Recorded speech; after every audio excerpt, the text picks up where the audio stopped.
Everyone and welcome back to the channel TH classes. इस वीडियो में मैं आपको पढ़ाने वाली हूँ 20th चैप्टर हिंदी का। ठीक है, हिंदी 301 की हमारी चैनल पर सीरीज चल रही है। नया सिलेबस है तो नया सिलेबस पूरा मैं आपको पढ़ा रही हूँ जो आपकी थ्योरी में आने वाला है। और ये चैप्टर तो खासा इंपॉर्टेंट है क्योंकि इस चैप्टर से आपके लिए 5 to 10 मार्क्स के क्वेश्चन आ ही जाते हैं। तो इस चैप्टर पर थोड़ा ज़्यादा ध्यान दीजिएगा। ये है कार्यालय पत्राचार। ठीक है, तो बेसिकली हम इसमें पत्रों के बारे में पढ़ेंगे और पत्र का आपको पता है एक क्वेश्चन जरूर बनता है आपके पेपर में, तो जरा इस पर थोड़ा सा ज्यादा ध्यान दीजिएगा। तो अभी तक वैसे मैं आपको बता दूं प्लेलिस्ट हमारी बन चुकी है जिसमें मैंने आपको पढ़ा दिए हैं जितने चैप्टर वो सारे प्लेलिस्ट में डाल दिए हैं। प्लेलिस्ट चेक कर लीजिएगा जिन्होंने अभी तक कोई भी तैयारी नहीं करी है हिंदी की, और वैसे भी अगर आप पढ़ने चाहते हो तो पढ़ सकते हो। देखो, मनुष्य अपनी संवेदनाओं को व्यक्त करने के लिए साहित्य की किसी विधा का चयन कर सकता है। तो साहित्य में कई सारी विधाएं होती हैं। विधाएं जैसे कि कोई पत्र लिखना, ठीक है, निबंध लिखना, ठीक, ये विधा है। विधा मतलब टाइप, किस तरीके के टाइप है। निबंध, पत्र, सार लिखना किसी चीज का, ठीक है, किसी चीज को अनुच्छेद के रूप में बताना, तो ये सारी विधाएं होती हैं। तो मनुष्य साहित्य में से कोई भी एक विधा चुनकर अपनी संवेदनाओं को प्रकट कर सकता है। इतिहास से पता चलता है कि कविता, कहानी, नाटक, उपन्यास आदि ही मुख्य विधा के रूप में स्थापित है, किंतु आधुनिक युग में अनेक विधाओं का विस्तार हुआ। इनमें से पत्र साहित्य एक प्रमुख है। ठीक है, तो पत्र साहित्य जो है वो आधुनिक युग की एक विधा है जिसमें क्या होता है कि एक इंसान दूसरे इंसान को अगर अपनी फीलिंग्स या कुछ भी बताना चाहता है जो दूर बैठा है तो वो उसको पत्र लिखकर बता सकता है। ठीक है, तो ये है, इसमें भावों को व्यक्त करने में पत्र साहित्य बेजोड़ है।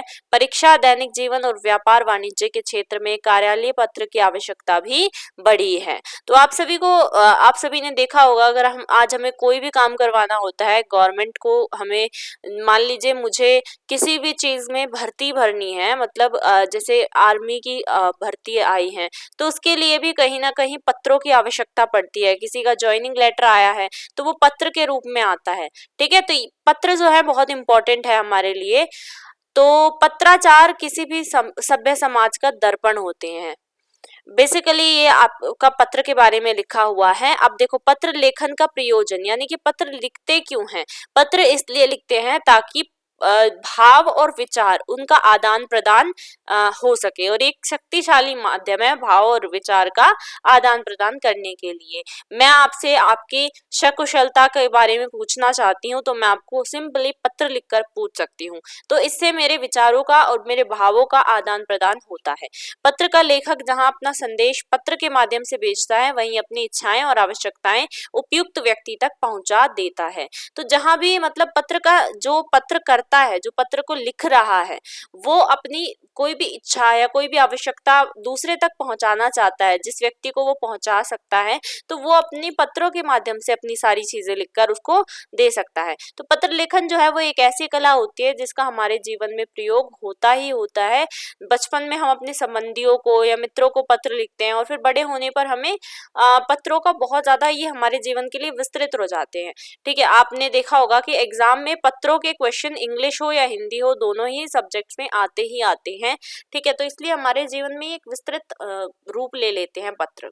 और हम आजकल अगर हम देखें तो कार्यालय और व्यवसाय संबंधी पत्र भी हमें अधिक लिखने पड़ते हैं।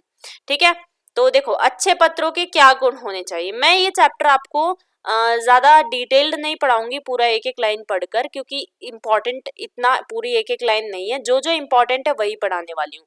अच्छे पत्रों के क्या गुण होते हैं। अच्छा पत्र क्या कह सकते हैं हम। मान लीजिए आपके पास एक पत्र आया है, ठीक है, उसमें सारी चीजें लिखी हुई हैं, लेकिन आपको समझ ही नहीं आ रहा उस पत्र में बेसिकली है क्या, वो किस बारे में है, उसमें पूरी राम कहानी है लेकिन जिस बारे में है वो आपको समझ नहीं आ रहा, तो क्या वो एक अच्छा पत्र होगा? बिल्कुल भी नहीं होगा। तो एक अच्छा पत्र क्या हो सकता है? देखो, एक श्रेष्ठ पत्र में ये गुण होने चाहिए। कौन से? सबसे पहले तो उसमें संक्षिप्तता होनी चाहिए। संक्षिप्तता का मतलब होता है कि वो पत्र जिस बारे में है वो अच्छे से उसमें लिखा होना चाहिए। ये नहीं कि हमने सारी बातें लिख दी लेकिन जिस बारे में हमें वो पत्र हमने लिखा है वो चीज हमने लिखी नहीं, ठीक है। तो संक्षिप्तता होनी चाहिए, सरलता होनी चाहिए, भाषा ऐसी होनी चाहिए कि वो सरल वे में लिखा हो और हमें समझ आए, सिंपल होनी चाहिए। सहजता होनी चाहिए, उसमें सिंप्लिसिटी होनी चाहिए, हमें समझ में आनी चाहिए, स्पष्ट होनी चाहिए, सहज और प्रभावी होनी चाहिए, और प्रभावशीलता बहुत जरूरी है। अब मान लीजिए आपने अपने किसी सगे संबंधी को पत्र लिखा है, उसको तो समझ आ गया, लेकिन आपने उसी पैटर्न में किसी ऑफिस में कोई पत्र लिख दिया या गवर्नमेंट को कोई पत्र लिख दिया किसी भी बारे में, अगर उसमें प्रभावशीलता नहीं है तो वो आपके उस पत्र पर ध्यान ही नहीं देंगे, ठीक है। अब देखो पत्रों के प्रकार, पत्रों के जो हैं दो प्रकार होते हैं बेसिकली। एक होता है औपचारिक पत्र जिसको आप इंग्लिश में फॉर्मल लेटर बोलते हैं, और एक होता है अनौपचारिक पत्र, इसको आप इंग्लिश में इनफॉर्मल लेटर बोलते हैं। अब देखो औपचारिक, औपचारिक का मतलब होता है जो आप किसी भी आप कह सकते हैं कि फॉर्मली आप किसी को लेटर लिख रहे हैं, ठीक है। जैसे कि व्यवसायिक पत्र होते हैं, कार्यालय पत्र होते हैं, आवेदना या प्रार्थना पत्र होते हैं, ये हम आगे पढ़ेंगे इनके बारे में भी। फिर आते हैं अनौपचारिक पत्र। नाम से ही पता चल रहा है कि उसमें कोई हमें औपचारिकता दिखाने की जरूरत नहीं है, फॉर्मेलिटी नहीं दिखानी है।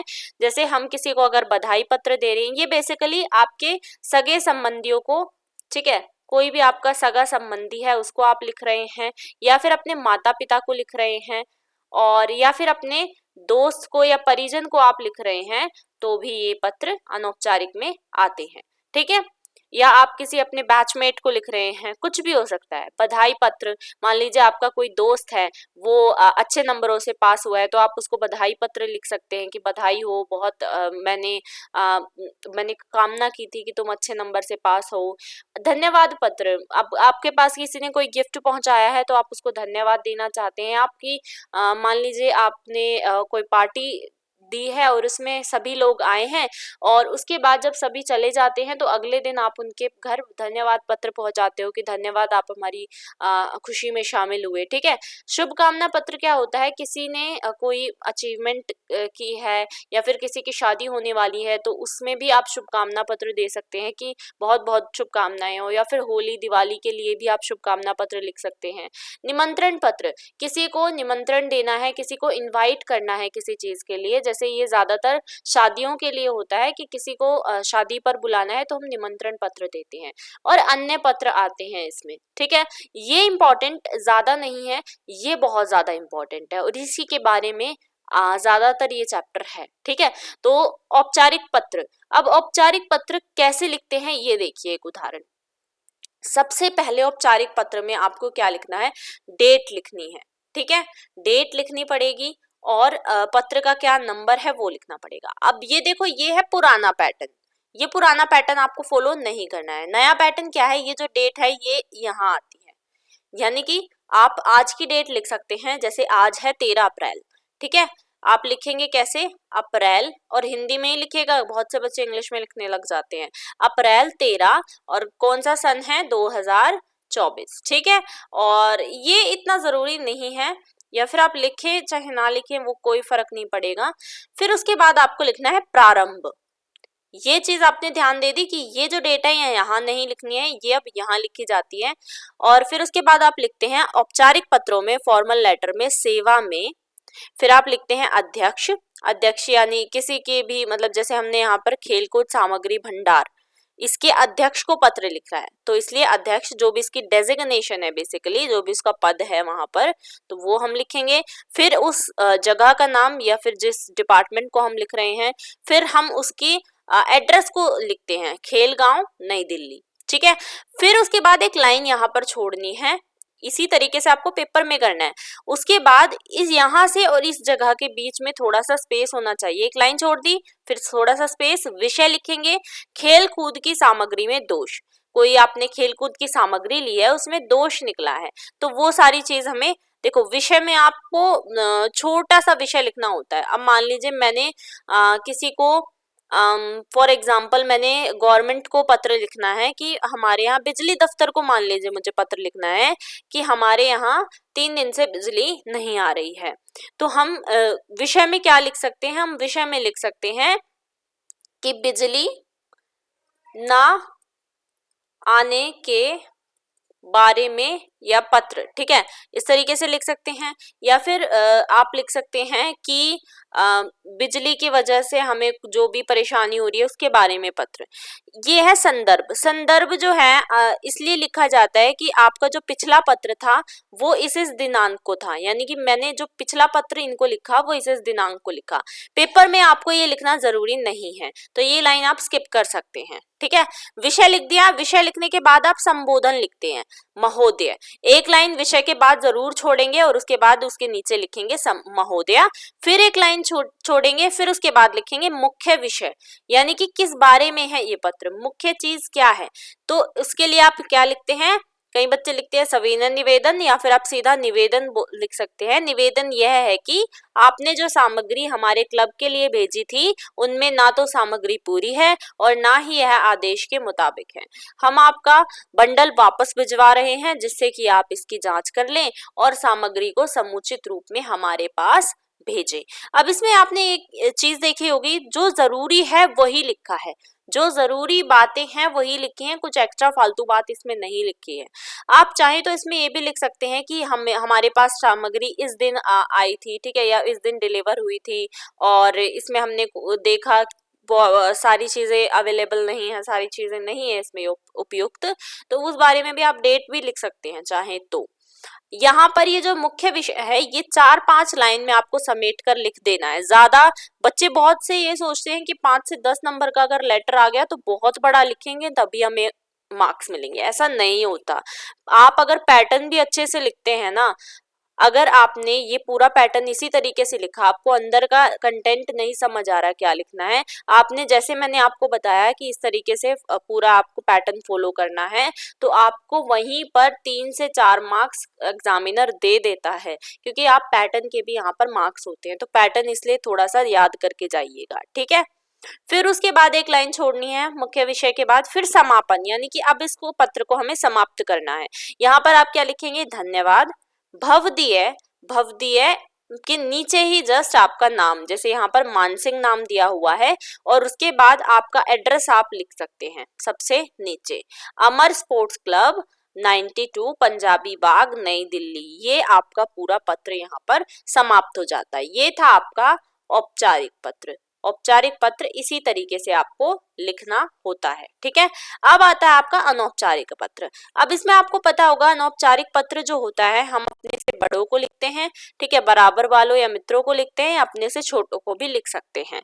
अब देखो, जैसे अपने से बड़ों को अगर लिख रहे हैं, जैसे मान लीजिए अपने पिताजी को लिख रहे हैं, तो हम क्या बोलेंगे, संबोधन में बोलेंगे पूज्य पिताजी, पूजनीय माताजी, आदरणीय भाई, ठीक है। और अगर हम अपने से जैसे अपने जो बराबर वाले हैं उनको हम प्रिय, प्रियवर या परम मित्र लिख सकते हैं। और अगर अपने से छोटे से लिख रहे हैं तो चिरंजीवी, प्रिय या परम मित्र, ठीक है। अब अभिवादन करना है, जैसे अपने से बड़ों का हम चरण स्पर्श करेंगे, प्रणाम करेंगे, नमस्कार, सादर नमस्ते करेंगे, है ना। और समाप्ति करनी है तो आपका ये आज्ञाकारी पुत्र स्नेहाकांक्षी। अब अगर अपने बराबर वालों को हम नमस्ते, नमस्कार या सप्रेम नमस्ते कर सकते हैं और समाप्ति में हम तुम्हारा मित्र, तुम्हारा अभिन्न मित्र लिख सकते हैं। और अपने से छोटों को हम सुखी रहो, आशीष, शुभाशीष, आशीर्वाद, प्रसन्न रहो, ये सारी बातें लिख सकते हैं अभिवादन में। और अपना फिर समाप्ति में हम शुभचिंतक, शुभाकांक्षी या शुभेच्छु लिख सकते हैं। अब देखो अनौपचारिक पत्र का पैटर्न क्या होता है। सबसे पहले मान लीजिए आपको एक अनौपचारिक पत्र दिया गया है कि आपको अपनी बहन को पेपर में अच्छा करने के लिए या परीक्षा में अच्छा करने के लिए उत्साहित करना है, परीक्षा में अच्छा करने के लिए उत्साहित करना है। मान लीजिए आपका क्वेश्चन आ गया, तो इसमें आपको पता है आपकी बहन है वो आपसे छोटी है मान लीजिए, तो आप क्या करेंगे, आप लिखेंगे चिरंजीवी, ठीक है। सबसे पहले आप उसका सॉरी चिरंजीवी तो नहीं, मेरी प्यारी बहन, ठीक है, ये आप लिखेंगे, फिर कॉमा डाल देंगे।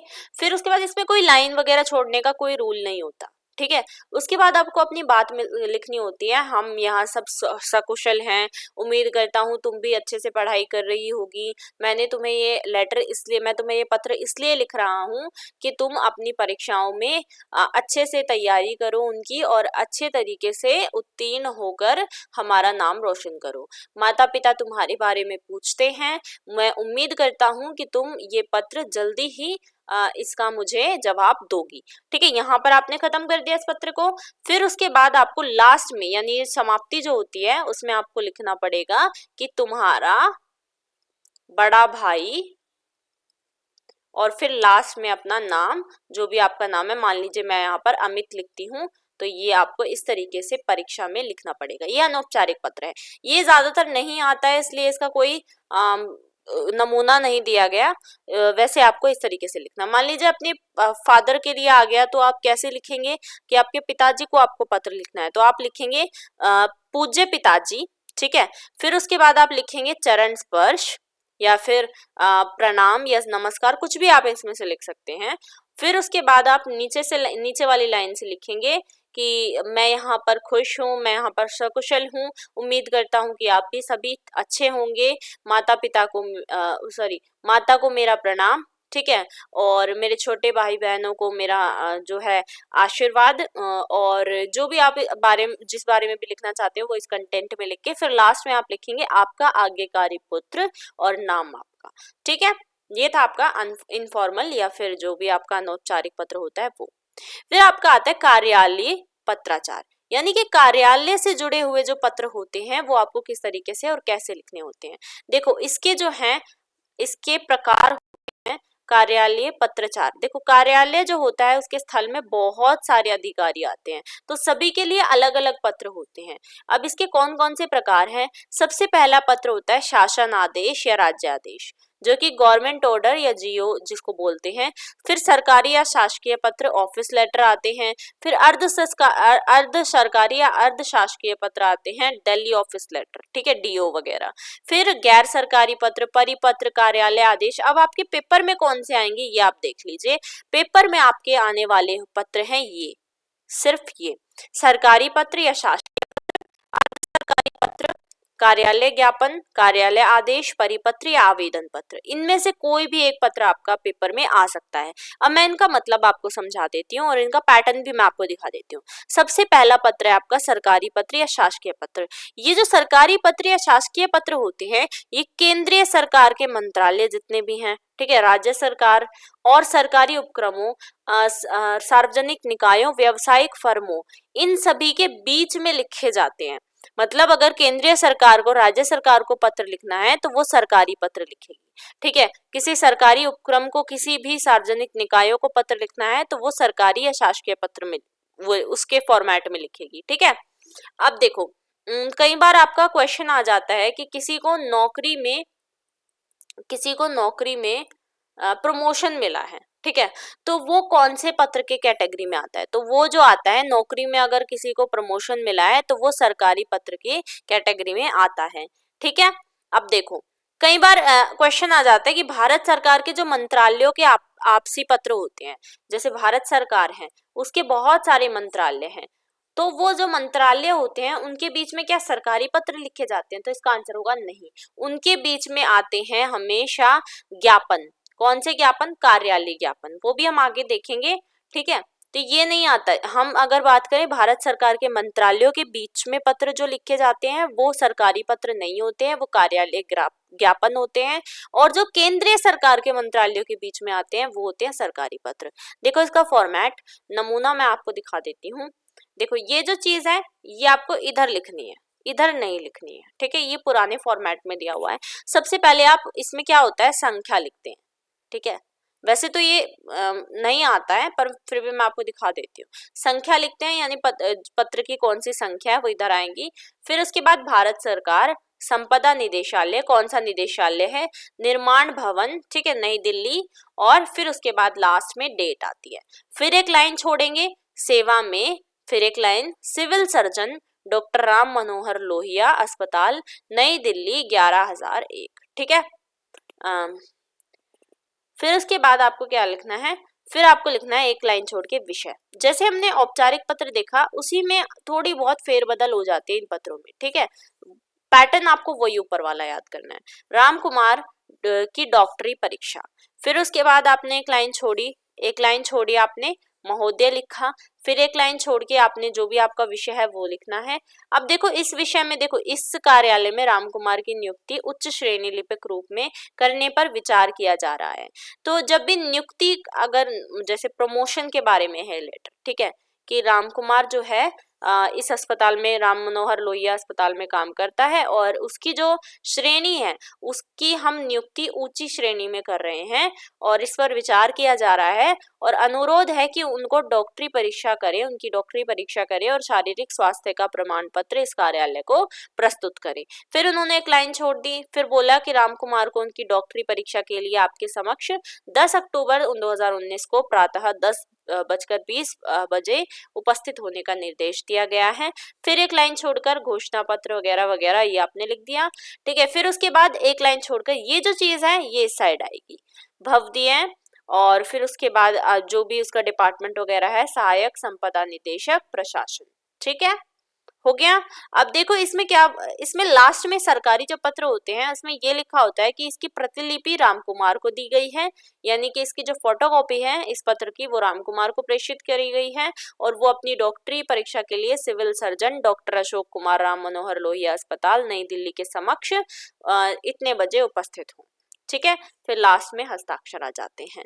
तो ये था आपका पूरा सरकारी पत्र। मैंने आपको बताया जब भी प्रमोशन वगैरह का पत्र आता है तो वो सरकारी पत्र के रूप में इसी फॉर्मेट में आता है। अब देखो इम्पोर्टेंट ये है, ये जो मेन बॉडी है ना, ये जो मेन विषय था, इसको आप तोड़ तोड़ कर भी लिख सकते हो। जिस बच्चे को ये लगता है कि मेरी 4-5 लाइंस में मुझे नहीं लगता कि मेरा खत्म होगा पत्र, तो वो आप क्या करें, आप एक साथ इकट्ठा ना लिखकर उनको तोड़ तोड़ कर, जैसे 3 लाइन लिख ली, ठीक है, उसमें ऐसा होना चाहिए कि पहली बात आ गई, फिर उसके बाद जो सेकंड बात है वो भी जरूरी है और थर्ड बात भी जरूरी है उसमें। तो इस तरीके से आप तोड़ तोड़ कर भी इसको लिख सकते हैं। अब उसके बाद इसमें देखो टिप्पणी है कि मुख्य पत्र की समाप्ति के बाद जो भाग प्रतिलिपि राजकुमार को से आरंभ हुआ है वह पृष्ठांकन है। जो मतलब जो यहाँ पर प्रतिलिपि राजकुमार को प्रेषित है, ये क्या है, पृष्ठ का अंकन किया गया है, ठीक है। अब देखो अर्ध सरकारी पत्र, अर्ध सरकारी पत्र जो होते हैं ये सरकारी अधिकारी आपस में लिखते हैं। जो भी सरकारी अधिकारी हैं वो आपस में अगर पत्र व्यवहार, मान लीजिए कोई बड़ा सरकारी अधिकारी है, ठीक है, वो उससे नीचे जो अधिकारी है वो उसे कुछ याद दिला रहा है या कुछ सूचना दे रहा है कि हमें इस केस पर काम करना है, तो वो उसको अर्ध सरकारी पत्र लिखता है। अब ये जो है ये औपचारिक के रूप में आते तो हैं लेकिन होते अनौपचारिक हैं, यानी कि ये जो पत्र हैं होते तो आते तो औपचारिक की कैटेगरी में है लेकिन होते अनौपचारिक हैं। कैसे, क्योंकि इसमें जो है प्रिय प्रिय प्रियवर या प्रिय श्री जैसा शब्दों का इस्तेमाल होता है और लास्ट में आपका लिखा जाता है। इसमें महोदय का इस्तेमाल नहीं होता है और जहां महोदय का इस्तेमाल हो रहा है वही आपके पत्र जो है औपचारिक होते हैं, ठीक है। अब देखो इसका नमूना, जैसे इसमें संख्या लिख दी, क ख ग लिख दिया, फिर उसके बाद भारत सरकार रेल मंत्रालय नई दिल्ली और डेट लिख दी, ठीक है। फिर उसके बाद प्रिय या प्रियवर, ये चीज आपको इधर ही लिखनी है। इधर आपको ये फर्स्ट में जो चीज दी हुई है ये सारी मैं बता दूं, इस साइड ही लिखनी है आपको लाइन छोड़कर, ठीक है। प्रिय या प्रियवर, कृपया डैश के बारे में अपना दिनांक डैश अर्ध सरकारी पत्र संख्या को देखिए, ठीक है। मैं डैश से संबंधित नियमावली के मसौदे की एक प्रति भेज रहा हूँ। यदि आप इसे पढ़कर इसके बारे में अपना विचार जितना शीघ्र हो सके मुझे लिख भेजें तो बड़ी कृपा होगी, ठीक है। एक अधिकारी दूसरे अधिकारी को पत्र लिख रहा है, मान लीजिए एक आईएएस है, वो किसी दूसरे आईएएस को या दूसरे आईपीएस को पत्र लिख रहा है तो वो अर्ध सरकारी पत्र का इस्तेमाल करेगा, ठीक है, जिसमें वो प्रिय प्रियवर जैसे शब्दों का इस्तेमाल कर सकता है। और फिर लास्ट में उसको सादर, कोई धन्यवाद वगैरह लिखने की इसमें जरूरत नहीं है, सादर लिखा है इन्होंने, ठीक है। और फिर उसके बाद प्रिय अपना नाम वगैरह लिख सकते हैं, जो भी मतलब प्रिय उसका नाम वगैरह लिख देंगे, एड्रेस वगैरह लिख देंगे और आपका में फिर लास्ट में नाम लिख देंगे और ये चीज भी इधर ही आएगी, इधर कोई चीज नहीं आएगी, ये बात ध्यान रखिएगा, ठीक है। तो ये था आपका अर्ध सरकारी पत्र। अच्छा एक चीज मैं आपको बहुत इंपॉर्टेंट बताना चाहूंगी, मान लीजिए आपका क्वेश्चन आ गया कि आप जो है अमित हैं, ठीक है, या आप अमित सुमित जो भी है और लड़कियों के लिए आपका नाम दिया गया है अमिता, और आप जो हैं आप लखनऊ, ठीक है, लखनऊ में और यहाँ रहते हैं और उत्तर प्रदेश में रहते हैं और आपको जो है बिजली दफ्तर को पत्र लिखना है, तो आप क्या करेंगे, आप ये वाला नाम और ये वाला एड्रेस लिखेंगे अपना, आप अपना नाम नहीं लिखेंगे, ये बात आपको ध्यान रखनी है। अब देखो बहुत इंपॉर्टेंट है ये, सरकारी पत्र और अर्ध सरकारी पत्र में क्या अंतर होता है, तो दोनों के बीच में यहाँ पर अंतर दिखाया गया है, आप इसको पढ़ लीजिएगा प्लीज। जो सरकारी पत्र होते हैं वो औपचारिक होते हैं और अर्ध सरकारी पत्र अनौपचारिक होते हैं। और इसमें जो है प्राप्तकर्ता का विवरण प्रेषक के नीचे दिया जाता है और अर्ध सरकारी का आपका के नीचे पृष्ठ के दाहिनी ओर। देखो जैसे यहाँ पर आप देखेंगे तो प्राप्तकर्ता जो पत्र को प्राप्त करेगा, जहां से ये पत्र आया है वो तो यहाँ पे लिख दिया, और जो पत्र को प्राप्त करेगा उसका एड्रेस और उसका नाम यहाँ पर सबसे लास्ट में होता है अर्ध सरकारी में। और अगर हम सरकारी में बात करें तो उसका जो नाम और एड्रेस वगैरह होता है वो यहाँ पर स्टार्टिंग में ही होता है, ठीक है। ये बहुत बड़ा डिफरेंस है इसमें। फिर उसके बाद इसमें संबोधन में मैंने आपको बताया, औपचारिक वाले में यानी कि सरकारी पत्र में महोदय लिखा जाता है और अर्ध सरकारी में प्रिय या फिर प्रिय श्री लिखा जाता है, या प्रियवर भी लिख सकते हैं। आभार प्रदर्शन या धन्यवाद ज्ञापन इसमें नहीं किया जाता, इसमें किया जाता है, ठीक है। जैसे सादर वगैरह इसमें लिखा जाता है, इसमें नहीं लिखा जाता। फिर इसमें स्वनिर्देश भवदीय वगैरह, इसमें भवदीय लिखा जाता है, इसमें आपका लिखा जाता है। और पृष्ठांकन इसमें होता है, इसमें नहीं होता है, कि मतलब ये जो पृष्ठ है, जैसे मैंने आपको बताया था ना कि इसकी जो प्रतिलिपि है, इसकी जो प्रति है वो इसको भिजवाई जा रही है, तो ऐसे इसमें लिखा जाता है, सरकारी में इसमें नहीं आता है। फिर आता है आपका कार्यालय ज्ञापन। अब ये किस लिए होता है, ये अगर कोई भी अधिकारी के पास कोई भी सूचना भेजनी है या किसी अधिकारी से सूचना लेनी है सरकारी आदेश के सामने से समान, तो कोई सूचना लेनी है तो उसके बारे में ये होता है, ठीक है। अब जैसे देखो केंद्रीय हिंदी संस्थान आगरा, और ये हम क्या पढ़ रहे हैं, कार्यालय ज्ञापन, ठीक है। जैसे मैंने आपको क्या बताया था, मैंने आपको बताया था कि जितने भी भारत सरकार के मंत्रालय हैं, भारत सरकार के जितने भी मंत्रालय हैं वो सारे कार्यालय ज्ञापन का इस्तेमाल करते हैं, ठीक है। आपने देखा होगा इस तरीके से पेपर में भी छपा रहता है, और यहाँ पर सारी जो भी डिटेल्स वगैरह हैं वो होती हैं, फिर यहाँ पर डेट होती है, कार्यालय ज्ञापन का नंबर होता है, दिनांक होती है, और मतलब इसमें जितने भी वो लिखना है, जैसे ये संबंध में किसको सूचित किया जा रहा है उसको लिखना है, और फिर उसके बाद इसके परिवार को ब्लॉक वर्ष के लिए अवकाश यात्रा रियायत दी जा रही है, स्वीकृति प्रदान की जा रही है, सुविधा का लाभ डैश के दौरान उठाया जा सकता है। फिर उसके बाद उसका नाम आ जाएगा, 25 वर्ष, और उसका पुत्र किस संबंध में है वो, ठीक है। तो ये सारा आपका आ जाता है कार्यालय ज्ञापन में। फिर उसके बाद आपका आता है कार्यालय आदेश। अब किसी भी कार्यालय में अगर कर्मचारियों को कोई छुट्टी देनी है या तैनाती करनी है या उनके बीच में काम का विवरण बताना है कि ये काम है, तो उसमें हम कार्यालय आदेश लिखते हैं। जैसे कि इसका क्या पैटर्न रहता है, क्या फॉर्मेट है, केंद्रीय हिंदी संस्थान आगरा, फिर उसकी डिटेल्स होंगी, नंबर होगा, फिर दिनांक होगी यानी डेट होगी उसकी, ठीक है। फिर लिखेंगे कार्यालय आदेश, श्री या सुश्री डैश को सूचित किया जाता है कि संविदा अवधि 3 महीने के लिए अर्थात ये डेट से ये डेट तक निर्धारित नियमों तथा शर्तों पर बढ़ाई जा रही है। संविदा अवधि यानी कि आपका जो छुट्टी या अवकाश जो होता है वो, यह सक्षम प्राधिकारी के अनुमोदन से जारी किया जाता है। फिर कार्यकारी अधिकारी क्रमिक हस्ताक्षर आएगा, और ये प्रति विवरण किस किस को ये जो फोटोकॉपी है ये दी जाएगी या किस किस को भेजा जाएगा वो यहाँ पर लिखा जाता है, जैसे संबंधित व्यक्ति को, अधिकारी को, लेखाधिकारी को, और कार्यालय आदेश फाइल। फिर उसके बाद आपका इम्पोर्टेंट है परिपत्र, बहुत इंपॉर्टेंट है ये, ठीक है। ये जो परिपत्र होते हैं ये कार्यालय ज्ञापन जो अनेक स्थानों को सूचना देने तथा सूचना मंगाने के लिए एक साथ एक रूप में भेजे जाते हैं, इसको परिपत्र बोलते हैं। इसको आप सर्कुलर भी कह सकते हैं, ठीक है, सर्कुलर। अब मान लीजिए जो नोटिस होते हैं एनआईएस के, वो परिपत्र, जो भी एनआईएस के नोटिस आते हैं वो परिपत्र के पैटर्न में आते हैं, इसके फॉर्मेट में आते हैं। नमूना लिखते हैं, यहाँ पर आपने देखा होगा नोटिस में यहाँ पर पूरा एनआईएस का नाम लिखा होता है हिंदी और इंग्लिश में, ठीक है। फिर उसके बाद यहाँ पर उसके जो डिटेल्स वगैरह हैं कि ये इस दिन है, ये वाला नंबर है इसका। फिर डेट होती है, फिर उसके बाद परिपत्र लिखा होता है, फिर एक लाइन छोड़ी होती है, फिर उसके बाद पूरी डिटेल्स दी होती हैं, जैसे गणतंत्र दिवस के अवसर पर इग्नू के माननीय महोदय कुलपति नई दिल्ली में 15 अगस्त 2019 को प्रातः 10:20 बजे राष्ट्रीय ध्वज फहराएंगे। साथ ही कुलपति विश्वविद्यालय के समस्त अधिकारियों और कर्मचारियों के साथ विशेष बैठक लेंगे। जैसे आपके पास नोटिस नहीं आता है कि आपका पेपर इस दिन से स्टार्ट है, और ये सब पूरा वो सारा परिपत्र पैटर्न में होता है, ठीक है, सर्कुलर में। फिर उसके बाद यहाँ पर सहायक निदेशक के हस्ताक्षर होते हैं, और ये प्रतिलिपि किस किस को दी जा रही है वो होता है। अब लास्ट आपका आता है एक आवेदन पत्र। आवेदन पत्र मैंने आपको बताया, अगर कोई भी भर्ती वगैरह निकली है उसमें आपको जो है अपना फॉर्म वगैरह भरना है, या फिर कुछ भी सरकार को आवेदन देना है, तो उसमें हम आवेदन पत्र लिखते हैं, ठीक है, ब्यौरा वगैरह कुछ भी देना है।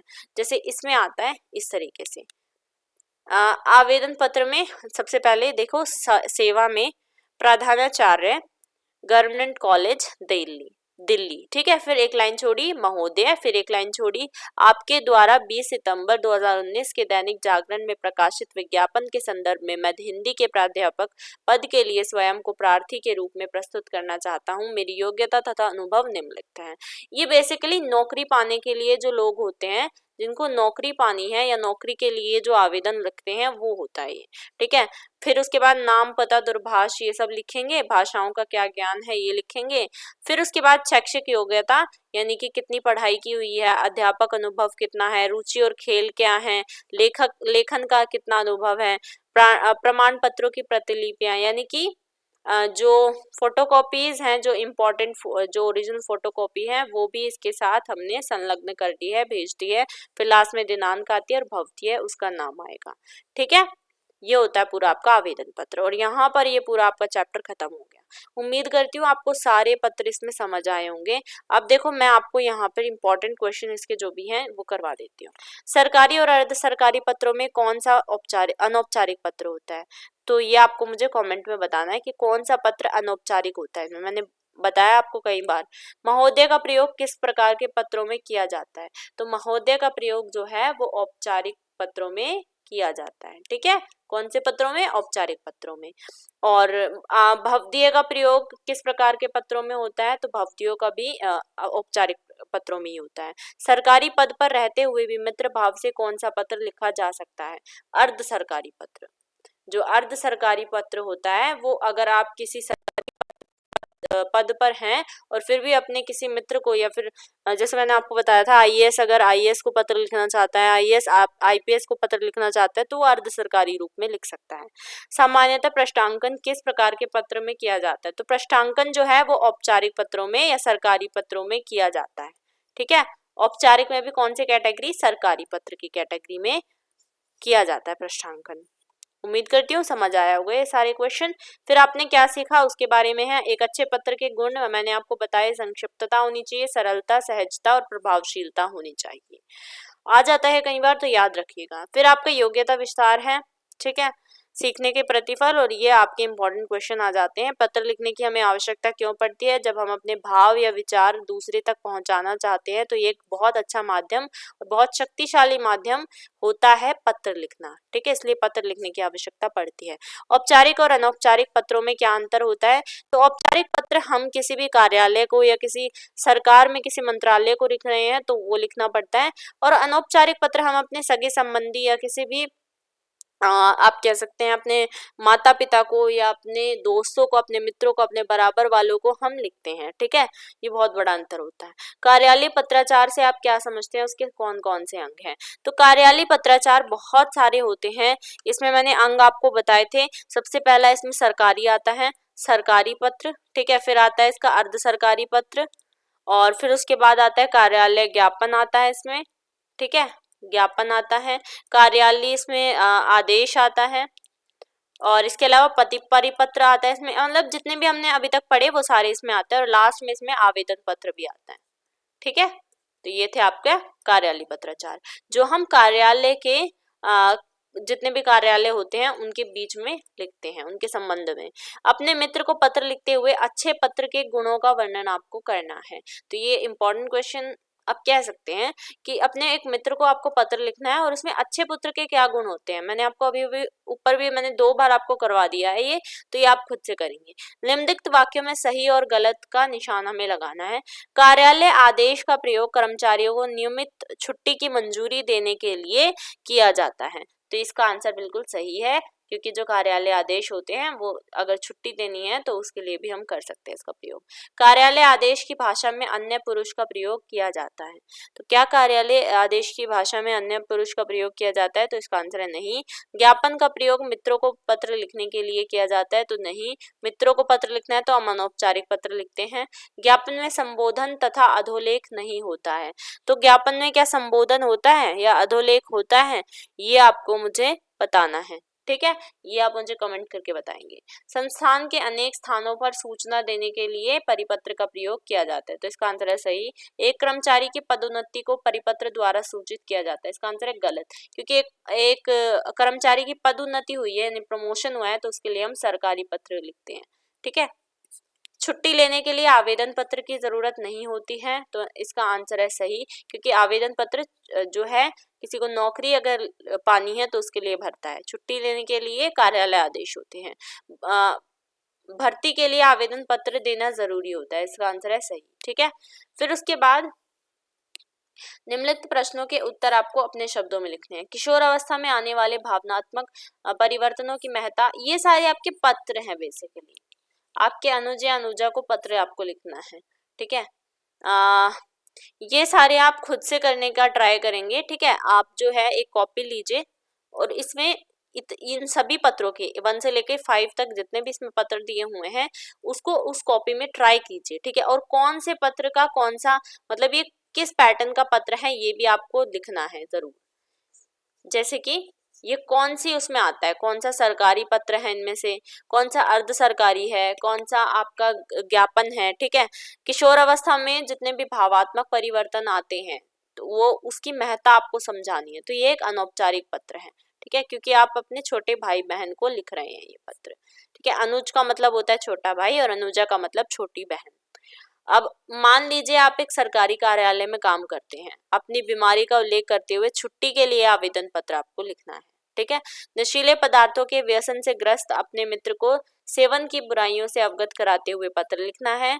और ये सारे पत्र आपको लिखने पड़ेंगे, इनकी प्रैक्टिस करनी पड़ेगी।